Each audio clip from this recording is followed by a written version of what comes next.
Hi, you guys. Welcome back to What the Flip. Christy Lemire, Tara McNamara, Jason Carter. It's trailer time. We've got so many trailers. We have 2 giant segments for you of just trailers, starting out with some really cool new TV shows you can see very, very soon, one of which I'm looking forward to, called Maniac, starring Jonah Hill and Emma Stone. Take a look.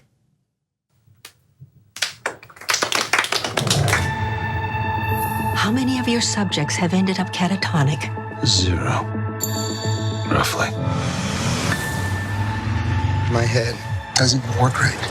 I thought maybe these people could fix me. Sounds stupid. That doesn't sound stupid to me.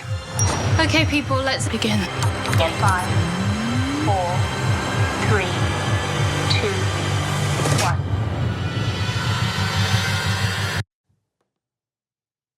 So the last time we saw Jonah Hill and Emma Stone together, they were partying it up in Superbad. And look at him now. That They're makes me miserable. happy. They're miserable, and they're in desperate need of some sort of, severe therapy to find their happiness again. I didn't know I needed a Superbad reunion until I saw this trailer. Yeah. Now I'm really excited. It looks really cool. It looks sort of like every episode could be really, really different because they seem to really dig into the costumes and the production design of whatever era in which these 2 find themselves. This comes from Cary Joji Fukunaga, who did Sin Nombre and did Beasts of No Nation, if you guys saw either of those. Did not see Beasts of No Nation, but I He did a version of Jane Eyre. But what I do see a lot of is Emma Stone. Huge Emma Stone fan. I think she's a fantastic actress. I like Jonah Hill. I think chemistry is everything. We want these types of shows now that are just like you said, could possibly have a different story, have a different plot every episode, because our attention span is like this nowadays. We're so bored, and also there's this inundation of everything to watch. So hopefully it looks good. If you can just dip in here and there. I'm loving that it looks like Eternal Sunshine of the Spotless Mind meets Vanilla Sky, which to me are one of my favorite films, and also a very chewy film. I mean, Vanilla Sky may not be the best film, but it is really an interesting concept, and so I think that's to see that play out in a limited series will be really interesting. Yeah, and I like the choices that Jonah Hill makes, right? We forget that Jonah Hill is a 2-time Academy Award nominee, right? He chooses serious stuff and weird, interesting stuff, so this should be really good. And I also do love Emma Stone. She can rock a red lip. She has amazing skin. So that comes out on Netflix on September 21st. Keep an eye out for that. Coming out on September 25th on FX is a show called Mr. In Between, about a crime boss who is trying to juggle crime and family. Perhaps you've heard of that before. Take a look. You know how I feel. So if you're in jail and you disrespect somebody, Sun in the sky. you can end up dead. You know how I feel. There's consequences. But out here in the real world, Why don't you watch where you're going, eh? What was that? there's no consequences. And I'm feeling Because people let them get away with it. good. You right, old man? Do you enjoy hitting people? I wouldn't say I enjoy hitting people. So this comes from Nash Edgerton, screenwriter and brother of Joel. And this could be fun and profane. It feels a little familiar, perhaps. It does. It will be fun and profane. It's Netflix. It's FX. I mean, everything that is fun and profane on FX. Is it Ray Donovan-ish, kind of, sort of, a little bit? Feels Sopranos-y to me. Yeah, that's what I thought. The crime, feel like family. these shows where we have a bad guy doing bad things. To me, I mean, I don't feel like I'm the target audience, but I just feel like we, as a country, keep going, what's going on with our country? People seem to be getting meaner, and and I'm like, I don't know, what's on TV? We see these shows where we're rewarding and following these stories of people who are bad, and we're glorifying it. Maybe it's not glorifying him, then. Maybe it's not rewarding him. Well, Maybe he gets his comeuppance. Okay, but Tony Soprano, who may or may not have had his comeuppance at the end, we'll never know.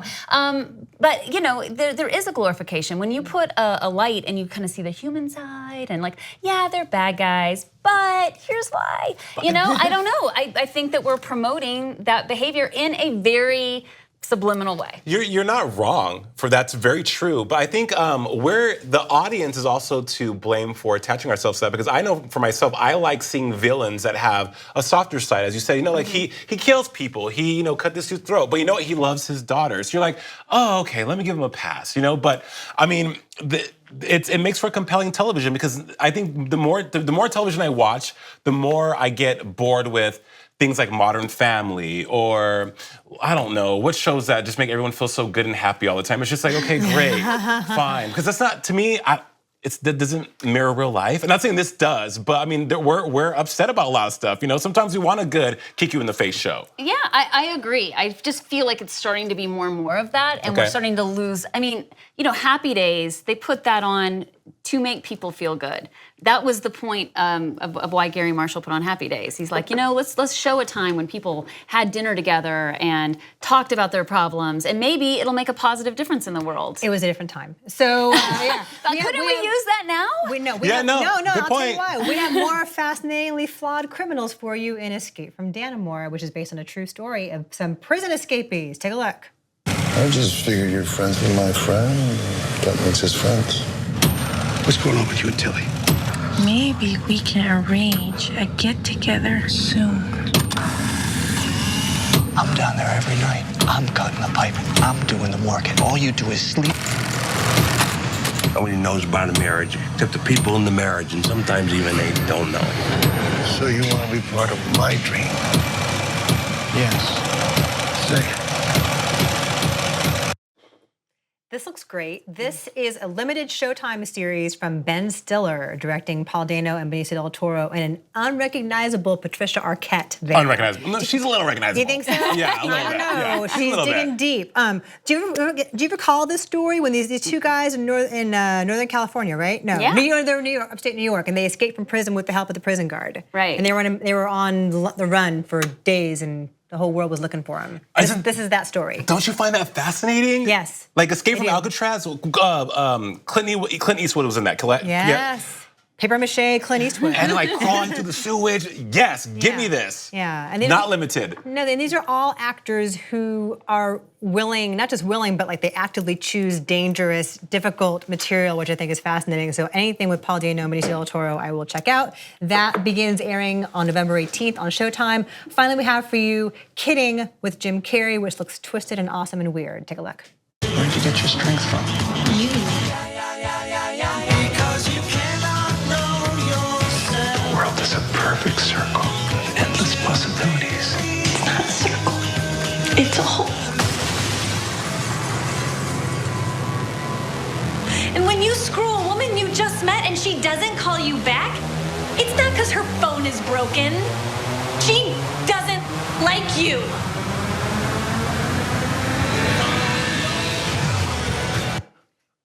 I enjoy Jim Carrey. I'm enjoying late stage Jim Carrey for the most part, exploring his dark side. I think for so long he tried to please us with manic energy, and now he's exploring the darker side of his personality, and it's fascinating. I think this is exactly how people want to see Jim Carrey. Oh. I mean, they like Jim Carrey to be goofy, to be very physical, to be kind of pathetic underdogs, and so and then who then kind of find their strength. And I think that's what we're going to see. And so they don't like him to be too realistic, and I didn't see that this character was. No, everyone loves a comeback. I think Jim Carrey has been on the outs for a while, you know, and then plus he's so just candid about the industry and his life and why he does the things he does in his social media. And I've always thought he was a fantastic actor, even from A Living Color, all through the 90s, all of his, even his family fix, he still just brings something different as an actor. Mm-hmm. This is going to start airing on Showtime on September 9th. This is from Michel Gondry, who directed him in Eternal Sunshine of the Spotless Mind, which we just mentioned. So we'll keep an eye out for that as well.